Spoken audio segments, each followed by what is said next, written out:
Kidney stone. और kidney stone पे homeopathy बहुत क्लेम भी करती है और किडनी स्टोन होम्योपैथी ठीक भी करती है। और इसको हम थोड़ा साइंटिफिक अंदाज में, मेरी कोशिश थी कि हम किडनी के स्टोन को, इसमें एक दवाई है बेंजोनिक एसिड। अब बेंजोनिक एसिड पॉपुलर है एक बात पे, जो बहुत सारे लोग इस पे प्रिस्क्राइब करते हैं, चाहे कोई भी बीमारी है, वो कहते हैं अच्छा यूरिन की स्मेल पे बड़ी, मतलब इसकी जो सिम्टम है, जो सिम्टोमेटोलॉजी वाली डॉक्टर है वो कहते हैं जी यूरिन की जो स्मेल है इसकी बड़ी ऑफेंसिव स्मेल होती है, चुभने वाली स्मेल होती है। और ये जो स्मेल है ये कंपेयर की जाती है एसिड नाइट्रिक के साथ। और बेसिकली यूरिन में स्मेल आएगी क्यों? जब इंफेक्शन हो, जहां वहां खराबी होगी ना, जब बदबू कहां से निकलेगी? अब यहां गोश्त रख लेना, गोश्त जब खराब होगा तो उसमें से स्मेल होगी। तो ये ध्यान में रखें कि वो इन्फेक्शन जो डॉक्टर साहब आपको बता रहे थे कि अगर इन्फेक्शन है तो फिर स्टोन डेवलप हो सकते हैं। ये ध्यान में रखें कि अब स्मेल तो आपके ध्यान में है, लेकिन आप ये भी ध्यान में रखें कि बेंजोनिक एसिड, एसिड नाइट्रिक का मतलब ये है कि इन्फेक्शन है। और अगर आप देखें स्मेल पे दवाई दे रहे हैं, लेकिन आप और थोड़ा सा कहेंगे ये नहीं, आप मरीज को ये कहते हैं और आप डायग्नोज नहीं यार इसके अंदर इन्फेक्शन भी है, आप यूरिन आरी करवाएं, इन्फेक्शन आएगा, तो आपकी अथॉरिटी और ज्यादा तस्लीम की जाएगी, आपकी बात और ज्यादा अथॉरिटिक हो जाएगी। स्मेल ये यूरिक एसिड भी बनाता है, यूरेट भी बनाता है और किडनी स्टोन भी बनाता है। और बेसिक इसकी वजह आप ये ध्यान में रखें, इन्फेक्शन, जिसका डॉक्टर सज्जाद ने भी जिक्र किया। दूसरी जो बड़ी दवाई है वो बर्बरस है, जिसको मैं डिटेल डिस्कस करूंगा। बर्बरस को हमने डिटेल डिस्कस करना है, बाकी मैं थोड़ा थोड़ा डिस्कस करूं। बर्बरस को हम डिटेल डिस्कस करेंगे और फिर उसके साथ कंपैरिजन करेंगे दूसरी दवाइयों का। तीसरी जो दवाई है हमारे पास जो ब्लॉक लेटर की है वो कलकेरिया है, कैल्शियम। जहां कैल्शियम की डिजेनरेशन हो जाएगी, ज्यादती हो जाएगी या कमी हो जाएगी, वहां कलकेरिया काम आएगा। और कैल्शियम की जो आप और गहराई में जाना चाहते हैं तो हमारा एक ग्लैंड है जिसको कहते हैं पैराथायराइड ग्लैंड। एक थायराइड ग्लैंड है जो फ्रंट पे, पैराथायराइड ग्लैंड पीछे वाला। इस ग्लैंड का काम यह है कि यह कैल्शियम को रेगुलेट करता है। तो अगर कैल्शियम डी रेंज है तो आप पैराथायराइड का फंक्शन भी टेस्ट करवा सकते हैं। बहुत सारे हमारे बच्चे जो हैं जिनको फिट्स पड़ते हैं वो कैल्शियम की कमी की वजह से, वो क्या होता है उसमें पैराथायराइड ग्लैंड खराब हो जाता है। ये है ना, ये जो साइंटिफिक अप्रोच आपकी ये होनी चाहिए। तो उस पे आप कैल्शियम, जहां अपने को डॉक्टर ने कहा, फिर आपको कलकेरिया की तरफ जाना चाहिए। उसके नीचे एक दवाई है कलकेरिया रेनिलस। ये जो प्रोडक्ट है कैलकुलस का, ये उससे पोटेंटाइज की गई है और इसको हम यूज करते हैं एज ए इंटरकरंट रेमेडी के। जहां आपकी वेल सिलेक्टेड रेमेडी किडनी की काम नहीं करती तो हम इसको एज ए इंटरकरंट रेमेडी के इस्तेमाल करते हैं। उसके बाद है लिथियम कार्ब। अच्छा, लिथियम कार्ब जो है ये इसका ताल्लुक है उससे यूरिक एसिड से। ये गाउट की भी बड़ी दवाई है, यूरिक एसिड की भी बड़ी दवाई है। और जहां यूरिक एसिड का आप देखते हैं कि उसकी वजह से स्टोन बन रहा है तो फिर आपको और बहुत सारे चीजें आपको यहां गट्ठी मिलेंगी, यूरिक एसिड भी ज्यादा मिलेगा, जोड़ों का दर्द भी मिलेगा और किडनी स्टोन भी मिलेगा। तो वहां कौन सी दवाई इस्तेमाल होगी? लिथियम कार्ब होगी। वहां कौन सी होगी? अर्टिका यूरिन होगी। वहां कौन सी होगी? लाइकोपोडियम होगी। तो ये आपने इन्फेक्शन में देखें, आपको एसिड नाइट्रिक चाहिए, आपके पास वो चाहिए। और इन्फेक्शन के लिए देखें, अगर आपको किसी भी इन्फेक्शन की समझ नहीं आ रही तो आपको ट्यूबरक्लोनियम दे देनी। और ट्यूबरक्लोसिस जो है वो आपको रीनल फेलियर का एक बड़ा सोर्स है और किडनी स्टोन बनाने का भी इसका एक सोर्स है इन्फेक्शन की वजह से। टीबी के भी जो लोग पेशेंट होते हैं उनके भी गुर्दे खराब हो जाते हैं।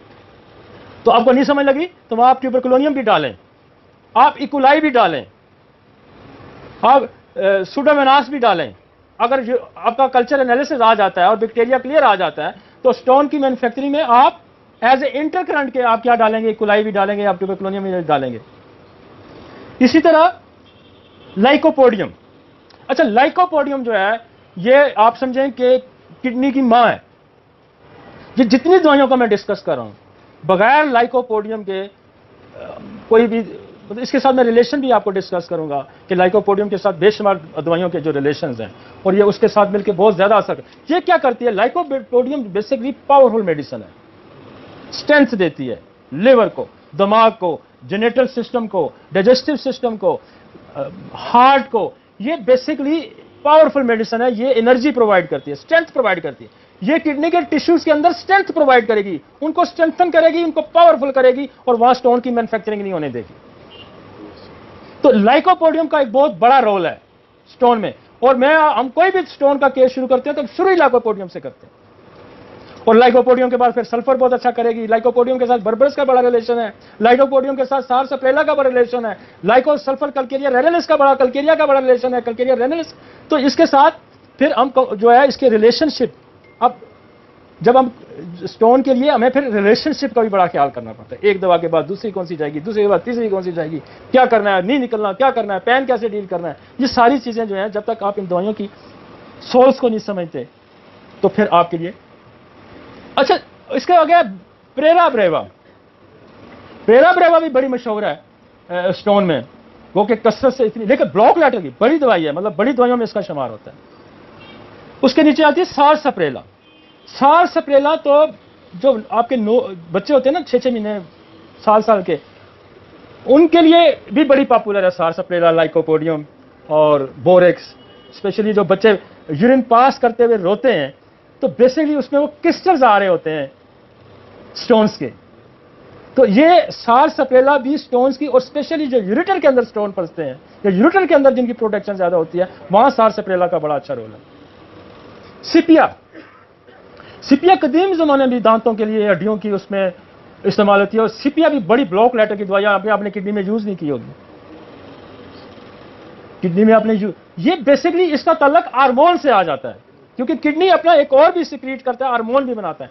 तो जिनके हार्मोन लेवल वीक होंगे स्पेशली फीमेल्स के, उनमें सिपिया काम करेगी।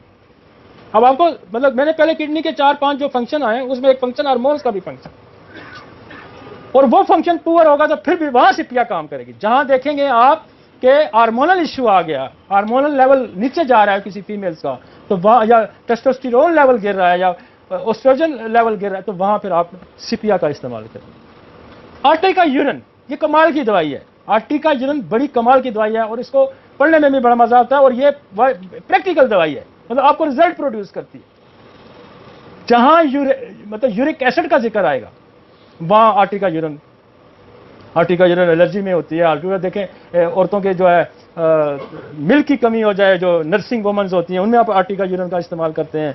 आर्टिका यूरिन आप उसमें यूरिक एसिड में इस्तेमाल करते हैं, आप गाउट में इस्तेमाल करते हैं, आप आर्टिकेरिया में इस्तेमाल करते हैं। ये बहुत बड़ी दवाई है। रेसिनेस भी तो प्रोडक्ट दूध की प्रोडक्शन का इंक्रीज कराती है। ज़ाहिर है खुदा ने अल्टरनेटिव तो बहुत सारी चीज़ें पैदा की होती हैं, एक दवाई नहीं तो दूसरी नहीं तो तीसरी।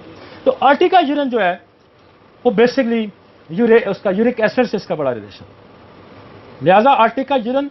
अब देखें किडनी जब आप फेलियर में जाएंगे ना, देखेंगे फेलियर में चले जाएंगे तो फिर आपको देखेंगे क्रिएटिनिन भी किसी मरीज का जब इंक्रीज है उसके साथ उसका यूरिक एसिड भी हाई लेवल पे जा रहा होगा, उसका यूरिया भी हाई लेवल पे जा रहा है, वहां आर्टिका यूरिन यूज होगी, वहां भी यूज होगी, वहां भी लिथियम कार्ब यूज होगी, रीनल फेलियर में भी जाके यूज होगी।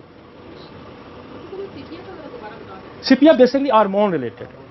किडनी का हमारा एक फंक्शन है, वो कुछ हमारे हार्मोन भी सिक्रीट करता है। वो हार्मोन जो है वो मुख्तलिफ उसके फंक्शन है। वो जैसे आपका एड्रेनलिन तो स्टीरॉयड प्रोडक्शन है, वो भी किडनी के ऊपर एक ग्लैंड लगा हुआ है जिसको एड्रेनलिन ग्लैंड कहते हैं। ये आपकी जो मेटाबॉलिक सिस्टम्स हैं उसमें जो हार्मोन यूज होते हैं उस वो और स्पेशली जब आपका फीमेल्स या मेल हार्मोन्स का टेस्टोस्टेरोन का लेवल गिरेगा, हार्मोन की प्रोडक्शन कम होगी, तो वहां हम सिपिया का इस्तेमाल करेंगे। और सिपिया क्या करेगी, हार्मोन लेवल को इंक्रीज करेगी और फिर स्टोन की मैन्युफैक्चरिंग को भी रोकेगी।